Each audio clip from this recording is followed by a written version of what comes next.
2023. Terrifying alien invaders stalk the New York City streets. Only you can prevail wielding the super soldier enhancements of Nanosuit 2. GamerSpawn is here to count down to the release of Crysis 2. 4 days left.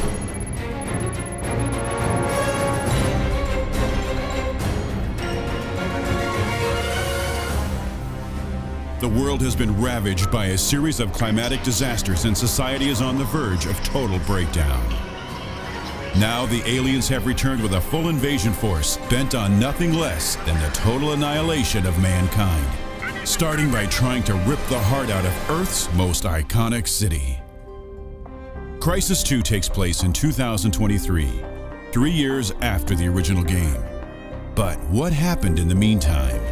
GamerSpawn connects the dots from Crysis and Crysis Warhead together to explain why New York City is about to collapse from not only a huge alien invasion, but also the creators of the nanosuit, Crynet Systems. In the original Crysis game, you follow Lieutenant Jake Dunn, also known as Nomad, an operator at the United States Army Delta Force. As Crysis begins, a team of archaeologists sent on behalf of the United States Army are taken captive by the North Korean Army, just as they are making a very important discovery in the South China Sea that would change life on Earth forever. The United States responds quickly by deploying a team of special ops supported by the USS Constitution, who take part in the war between the United States and North Korea. It becomes apparent that the North Koreans have constructed huge military installations. Early on in the game, it becomes clear that the Korean People's Army isn't the most dangerous threat, as members of the Special Forces teams suddenly disappear, later to be found dead. When the Special Ops Major Lawrence Barnes, commonly known as Prophet, gets captured by the unknown force, and there's only 2 members left in the Special Forces team, the United States Army enters the scene to fight off the Koreans, but soon find themselves also fighting an unknown alien species. At the end of the first section, the mountain at the center of the island begins to crumble, revealing a 2-kilometer-high alien structure beneath the surface. Nomad enters the alien ship in this section and begins to explore the weightless environment, retrieving valuable information about the alien invaders who periodically attack him. Nomad escapes the island and makes his way to the USS Constitution. On board, the Admiral reveals he has permission to commence a nuclear assault on the island in an attempt to wipe out the aliens. At this time, Prophet steals a VTOL and returns to the island to fight the aliens. However, the nuke, upon detonating on the surface of the sphere, only gives it more power, and it expands and an army of aliens arrive to attack the USS Constitution. The final battle takes place against the giant alien warship on top of the ship.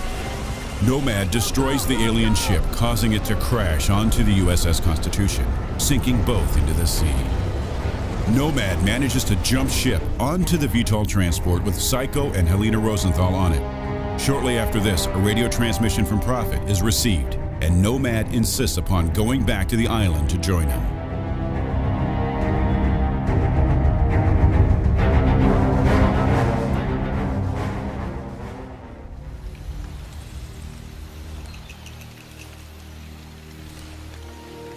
Running parallel to this game is Crysis Warhead. It primarily centers on Psycho capturing a nuclear materials container which contains an alien, although it is disabled and did not self-destruct.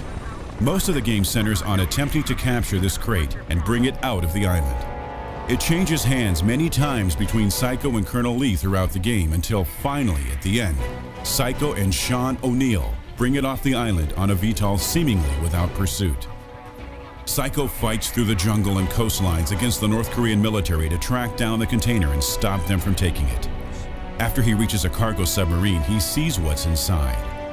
Rather than a nuclear warhead, the container houses an alien war machine, which knocks Psycho out with an EMP blast.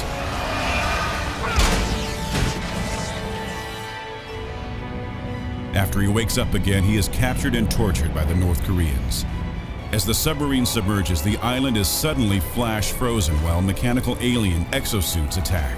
Psycho pursues Colonel Lee through the frozen waters and valleys, eventually meeting up with another nanosuit team on the island, Eagle Team. Emerging above ground, Psycho fights off both North Korean soldiers and aliens trying to reclaim the container. O'Neill assisting him. Psycho is ordered to destroy the container if he cannot capture it. Before the container can be extracted by friendly forces off the bridge where the train stopped, Colonel Lee arrives and uses a captured U.S. Marine as a hostage to bait Psycho off the train.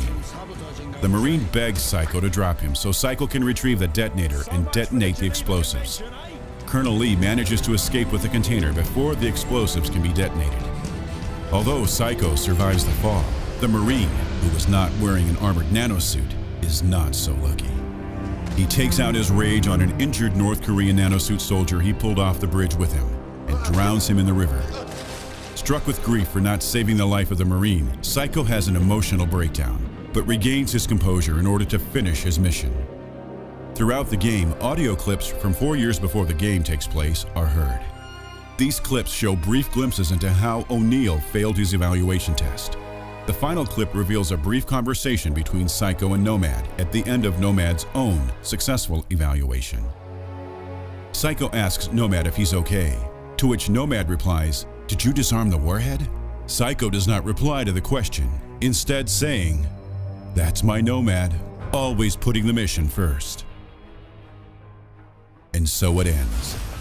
Now that the North Korean army has been defeated, the Lingshan Islands nuked, it's time to fight for humanity. Fight for freedom and fight for New York. Be sure to watch the next episode when we're going to talk about the storyline and facts of Crysis 2.